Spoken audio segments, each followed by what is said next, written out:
Hi നമസ്കാരം. Market പൾസിൻ്റെ മറ്റൊരു pre market റിപ്പോർട്ടിലേക്ക് എല്ലാവർക്കും സ്വാഗതം. ഇന്ന് പറയാനുള്ള ഏറ്റവും മെയിനായിട്ടുള്ള ഡേറ്റ എന്ന് പറയുന്നത് നമ്മൾ ഇന്നലത്തെ എല്ലാ പ്രീ മാർക്കറ്റ് റിപ്പോർട്ടും തലേ ദിവസത്തെ പ്രീ മാർക്കറ്റിൻ്റെ കണ്ടിന്യൂറ്റിയാണ് മോസ്റ്റ്ലി വരിക. അപ്പോൾ ഇന്നലെ സംസാരിച്ചത് ക്രൂഡ് ഓയിലിൻ്റെ പ്രൈസിൽ ഉണ്ടാകുന്ന ഹൈക്കുകളാണ്.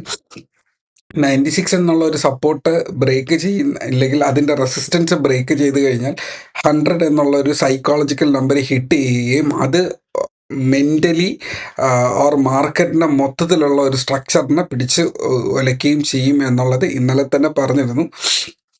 മാർക്കറ്റിൽ അത് തന്നെ സംഭവിച്ചു. ഇന്നലെ 96 നിന്ന് 102 പോയിരുന്നു. അവസാനം നോക്കുമ്പോൾ 100 നിൽക്കുന്നത്. ബട്ട് ആ ഒരു ലൈന് ബ്രീച്ച് ചെയ്തു എന്നുള്ളത് മാർക്കറ്റിൽ വളരെ വലിയൊരു നെഗറ്റീവ് സെൻറ്റിമെൻറ്റ്സ് ഉണ്ടാക്കിയിട്ടുണ്ട്. അതുപോലെ ഇൻഫോസിറ്റി ആണെങ്കിലും മറ്റ് സ്റ്റോക്കുകൾക്കെല്ലാം അതിൻ്റേതായ നെഗറ്റിവിറ്റിയും ഉണ്ട്. HDFC ബാങ്ക് നെഗറ്റീവിലാണ്. നമ്മുടെ ICICI ബാങ്കും ICICI ബാങ്ക് മാത്രമാണ് ഒരുവിധമെങ്കിലും കുഴപ്പമില്ലാണ്ട് നിൽക്കുന്നത്. നമ്മുടെ ട്രേഡിംഗ് ഗ്രൂപ്പിനുള്ളിൽ നമ്മൾ ഷെയർ ചെയ്തിരുന്നതാണ് ICICI ബാങ്ക്, അനന്തരാജ് പോലുള്ള 1-2 സ്റ്റോക്കുകൾ മാർക്കറ്റിൽ ഒരുവിധം പിടിച്ച് നിൽക്കുന്നുണ്ട്. ബാക്കിയുള്ള സ്റ്റോക്കുകളെല്ലാം താഴെ പോയി. SBI ഉൾപ്പെടെ താഴെ വന്നു. സപ്പോർട്ട് ബ്രേക്ക് ചെയ്തിട്ടില്ല. SBI 1020 വന്നു.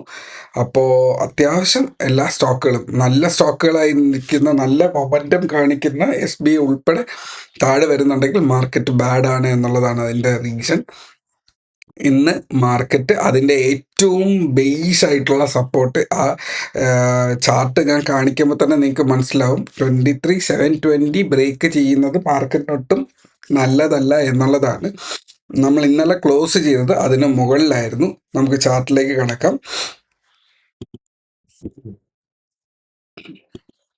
ഓക്കെ, ഇതാണ് നമ്മുടെ നിഫ്റ്റിയുടെ ചാർട്ട്.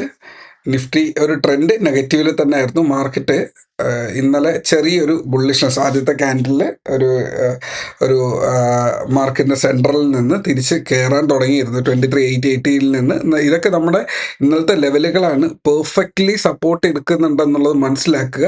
23,880 ആയിരുന്നു നമ്മുടെ സപ്പോർട്ടായിട്ട് പറഞ്ഞിരുന്നത്. മാർക്കറ്റ് വീഴുന്ന സപ്പോർട്ട് അവിടെ നിന്ന് എടുത്തു, തിരിച്ച് വന്ന് 960 എത്തിയപ്പോഴേക്കും അവിടെ റെസിസ്റ്റൻസ് വന്നു. അപ്പോൾ എൻ്റെ ഫസ്റ്റ് ട്രേഡ് ഈ കയറി പോകുന്ന 920 മേളിൽ കയറിയപ്പോൾ അതിനകത്തൊരു സ്കാൽപ്പിംഗ് ഉണ്ടായിരുന്നു. ചെറിയ ക്യാൻഡിൽസ്, ചെറിയ പ്രോഫിറ്റ്സ് എന്നുള്ളത് മാത്രമേ അവിടെ ഉണ്ടായിരുന്നുള്ളൂ. കയറി മാർക്കറ്റ് തിരിയുന്ന കണ്ടപ്പോൾ മാർക്കറ്റിൽ ഒരു ഷോർട്ടിങ് ഓപ്പർച്യൂണിറ്റി ഉണ്ടായിരുന്നു. ഷോർട്ട് ചെയ്തു, കഴിഞ്ഞു. അതിനുശേഷം ഈ വലിയ ക്യാൻഡിൽ കിട്ടിയില്ല. ബിക്കോസ് 920 തന്നെയായിരുന്നു കയറിപ്പോയത്. 920 നിന്ന് 960 വരെയും 960 നിന്ന് അത് 920 വരെയും അത് താഴേക്ക് വരുന്നതിനായിരുന്നു ഞാൻ ഇന്നലെ ട്രേഡ് ചെയ്തത്. അതിനുശേഷം മാർക്കറ്റ് ഒന്ന് താഴേക്ക് വന്നു. നമ്മുടെ 800 എന്നുള്ളൊരു ലെവലിന് തൊട്ടടുത്തായിട്ട് 807 വരെ അത് താഴേക്ക് പോയിട്ടുണ്ടായിരുന്നു. ആ പൊസിഷൻ എനിക്ക് പേഴ്സണലി എടുക്കാൻ പറ്റില്ല. ബിക്കോസ് അത് പിന്നീട് വിടുന്നൊരു സംഭവമാണ്. 12:30 ശേഷം ഞാനൊരു 10:30 11:30 മേളിൽ ട്രേഡ് ചെയ്യാനിരിക്കാറില്ല. സോ ആ ഒരു പൊസിഷൻ എനിക്ക് പേഴ്സണലി എടുക്കാൻ പറ്റിയില്ല. അപ്പോൾ അതിനുശേഷം മാർക്കറ്റ് 800 നിന്ന് തിരിച്ച് വീണ്ടും 880 വരെ വന്നിരുന്നു. നമ്മുടെ ഏറ്റവും പുതിയ ബാച്ചിലുണ്ടായിരുന്നവർക്ക് പോലും വളരെ കംഫർട്ടബിൾ ആയിട്ടുള്ള മൂവ് ആണ് ഇന്നലെ മാർക്കറ്റിൽ. എനിക്ക് പേഴ്സണലി 1-2 പേര് മെസ്സേജ് ചെയ്തിരുന്നു. ഈ പ്രീ മാർക്കറ്റ് റിപ്പോർട്ടിൻ്റെ അതേ ലെവൽ വെച്ചിട്ടായിരുന്നു അവരും ട്രേഡ് ചെയ്തിരുന്നത്. അത്രയും പെർഫെക്റ്റ് ആയിട്ട് അത് വർക്ക് ചെയ്തു എന്ന് പറഞ്ഞ് മെസ്സേജ് വന്നിരുന്നു. സന്തോഷം. നമ്മൾ ചെയ്യുന്ന വർക്കിന് അക്നോളജ്മെൻറ്റ് കിട്ടുന്നതിൽ വളരെ സന്തോഷമായിട്ടുള്ളൊരു കാര്യം. അപ്പോൾ ഇന്ന് നമ്മുടെ മാർക്കറ്റ് ഓപ്പൺ ചെയ്യാൻ സാധ്യത 660 റേഞ്ചിലാണ്. ഒരു സെക്കൻഡ്, ഞാൻ ഒന്നുകൂടെ ഒന്ന് കൺഫേം ചെയ്തോട്ടെ. ഓക്കെ, 23,680 റേഞ്ചിലാണ് മാർക്കറ്റ് ഓപ്പൺ ചെയ്യുന്നത്. അപ്പോൾ ഈ ചാർട്ട് നിങ്ങൾക്ക് കണ്ടാൽ അറിയാം. ഞാൻ കുറച്ചുകൂടെ ഇതിൻ്റെ ടൈം ഫ്രെയിം ഒന്ന് മാറ്റുവാണ്.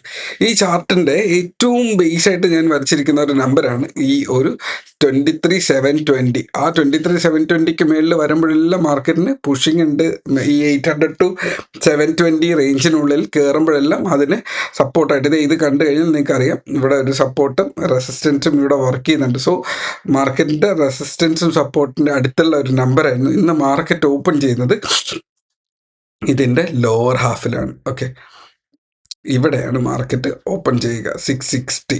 അപ്പോൾ മാർക്കറ്റിൻ്റെ ഏറ്റവും ഇമ്പോർട്ടൻ്റ് ആയിട്ടുള്ള ലെവൽസ് എന്ന് പറഞ്ഞാൽ 23,720 720 23,800 800 880 ഈ 3 ലെവൽസാണ് ഇവിടെ. 800 ഓക്കെ, 800 720 880 താഴേക്കാണെന്നുണ്ടെങ്കിൽ 600. ഏറ്റവും ഇമ്പോർട്ടൻ്റ് ആയിട്ടുള്ള ഏരിയയിൽ ഒരെണ്ണമാണ് 660, പിന്നീട് 520. ഓക്കെ, ഇതിനും താഴെ 440 ആണ് ഉള്ളത്. 440 ഒന്നും പോവില്ല എന്ന് ഞാൻ പ്രതീക്ഷിക്കുന്നുണ്ട്. മാർക്കറ്റിൽ വീക്കാണ്, പക്ഷെ പോകരുത് എന്നുള്ളതാണ് ഒരു കാൽക്കുലേഷൻ. മാർക്കറ്റ് വീഴുന്നത് കൊണ്ട് പ്രത്യേകിച്ചൊന്നും സംഭവിക്കുന്നില്ല. ഇൻവെസ്റ്റേഴ്സിന് ലോയിൽ മേടിക്കാനുള്ള ഒരു അവസരം കിട്ടുന്നത് എന്നുള്ളതാണ്. മാർക്കറ്റിൽ ഇടയ്ക്ക് കയറി പോയപ്പോൾ കുറച്ച് പ്രോഫിറ്റ് ബുക്ക് ചെയ്ത ക്യാപിറ്റൽ അവിടെ തന്നെ ഇരിപ്പുണ്ട്, ഇതുവരെ ഡിപ്ലോയ് ചെയ്യാൻ പറ്റുന്നില്ല. അപ്പോൾ അത് ഡിപ്ലോയ് ചെയ്യാനുള്ള ഒരു അവസരമായിട്ടായിരിക്കും പേഴ്സണലി നമ്മൾ എടുക്കുക. ബാക്കിയുള്ളവർ കയ്യിൽ ഇപ്പോൾ ഏതെങ്കിലും ഒരു സ്റ്റോക്കിൽ നിങ്ങളുടെ എക്സ്പോഷർ കൂടുതലായിരിക്കുകയോ ഇല്ലെങ്കിൽ ഏതെങ്കിലും പൊസിഷനിൽ നിങ്ങൾ സ്റ്റക്കാണെന്നുണ്ടെങ്കിൽ ജസ്റ്റ് നമ്മുടെ ഗ്രൂപ്പിനകത്തൊരു ഹായ് ഇടുക. നിങ്ങൾക്ക് അത് എസ് എൽ ആയിട്ടുണ്ടോ, ഇല്ല എസ് എല്ലിൽ നിന്ന് ഒരുപാട് വെളിയിൽ പോയിട്ടുണ്ടോ, നിങ്ങൾക്ക് എന്തെങ്കിലും സപ്പോർട്ട് ആവശ്യമുണ്ടെങ്കിലൊക്കെ ചോദിക്കുക. ടെലിഗ്രാം ഗ്രൂപ്പിലും വാട്സാപ്പ് ഗ്രൂപ്പിലും ആക്റ്റീവ് ആയിരിക്കും. സോ മാർക്കറ്റ് വാച്ച് ചെയ്യാനുള്ളത് ഈ 3 ലെവൽസ് താഴേക്കും മേളിലേക്ക് 3 ലെവൽസും ഷെയർ ചെയ്തിട്ടുണ്ട്. ഓരോ ലെവൽ എത്തുമ്പോഴും ബയ്യറും സെല്ലറും ശ്രദ്ധിച്ച് നോക്കുമ്പോൾ അറിയാം. അവിടെ അഗ്രസീവായിട്ട് വരുന്നുണ്ടെങ്കിൽ മാത്രം ആ ട്രേഡിൽ കയറുക. കൃത്യമായിട്ടുള്ള എസ് എൽ കീപ്പ് ചെയ്തിരിക്കുക. വെള്ളിയാഴ്ചയാണ് ഒരു പൊസിഷനും അടുത്ത ദിവസത്തേക്ക് ക്യാരി ഫോർവേഡ് ചെയ്തത്. കാരണം ശനിയാഴ്ചയാണ്, ശനിയും ഞായറും കൊണ്ടാണ് മാർക്കറ്റിൽ ഏറ്റവും കൂടുതൽ, വേൾഡിലെ ഏറ്റവും കൂടുതൽ യുദ്ധം കടുത്തിട്ടുള്ളത്. സോ ഒരു പൊസിഷനും ഹോൾഡ് ചെയ്യരുത്. സ്വിംഗ് ട്രേഡിംഗ് ഒക്കെ അതിനുശേഷം മാത്രം നമുക്ക് ആലോചിക്കാം. ഇനി US-ഇറാൻ യുദ്ധം ഭയങ്കരമായിട്ട് കടുത്തുകൊണ്ടിരിക്കുകയാണ്. അതൊന്ന് റിലാക്സ് ആകാണ്ട് ഒരിക്കലും സ്വിംഗ് പൊസിഷൻ എടുക്കരുത്. മാർക്കറ്റിൻ്റെ സ്ട്രക്ചർ താഴേക്ക് തന്നെ പൊയ്ക്കൊണ്ടിരിക്കുകയായിരിക്കും. അതിൽ നമുക്ക് മാർക്കറ്റ് ഒന്ന് ഒരിക്കൽ കയറി തിരിച്ചിറങ്ങി വീണ്ടും കയറി ആ ഏരിയയ്ക്ക് അടുത്ത് വന്നിട്ട് തിരിച്ചിറങ്ങുവാണ്. സോ ഇതൊരു ഡബിൾ ബോട്ടമായിട്ട് വന്നേക്കാം, ഡബിൾ ടോപ്പായിട്ട് വന്നേക്കാം. അതൊരു ഒരു പാറ്റേൺ ആയിട്ട് പറയുന്നതല്ല. ആ യുദ്ധം അങ്ങനെയാണ് മാർക്കറ്റിനെ സെറ്റ് ചെയ്ത് കൊണ്ടുവരുന്നത്. സോ അതിനനുസരിച്ച് മാർക്കറ്റിൻ്റെ ഒഴുക്കിന് പോവുക, മാർക്കറ്റിനെതിരെ നീന്താതിരിക്കുക. അപ്പോൾ അടുത്ത മറ്റൊരു വീഡിയോ ആയിട്ട് നമുക്ക് തിങ്കളാഴ്ച കാണാം. Till then take care, by.